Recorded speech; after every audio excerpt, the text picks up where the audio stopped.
The Lord has risen. Did you know that the first person to proclaim the news of resurrection is a woman? Yes, you heard it right. This iLumen episode is about the first witness to the resurrection of Jesus Christ, none other than Saint Mary Magdalene. To Filipinos, the name Mary Magdalene has mixed implications. The most famous being the repentant sinner or the woman who was possessed by 7 demons. Saint Gregory the Great cleared the confusion by saying that the first witness to the resurrection of Jesus is the same woman who anointed him with an expensive perfume at Bethany. Saint Matthew the Evangelist narrated that the anointing provoked Judas the Iscariot to betray, which led him to report the incident to the Jewish authorities. Fast forward to the resurrection appearances.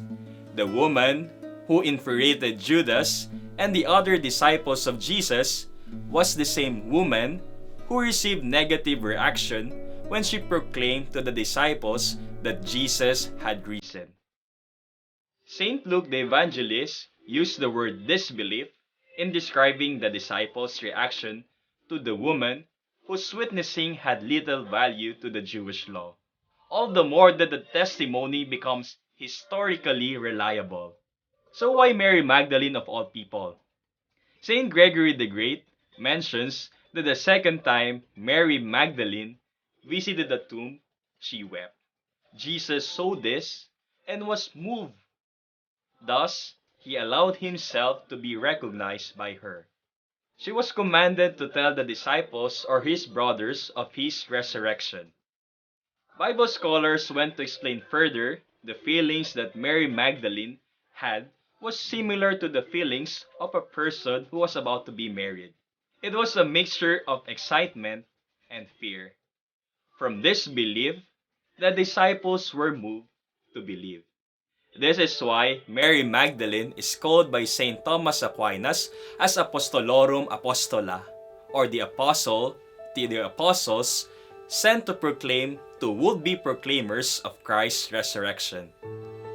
It is quite interesting that this had been foreseen by Jesus during the anointing at Bethany when he reprimanded the negative reaction of his disciples by saying, "Wherever this gospel is proclaimed in the whole world, what she has done will be spoken of in memory of her."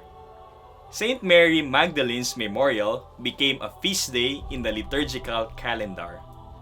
The Congregation for Divine Worship made this into practice since the publication of the new decree in June 3, 2016. But the Church remembers even before that Mary Magdalene was known for being a faithful friend to Jesus, especially in his times of sorrow and death. That being said, women are recognized for their fidelity to the Church and their remarkable display of joy in their service.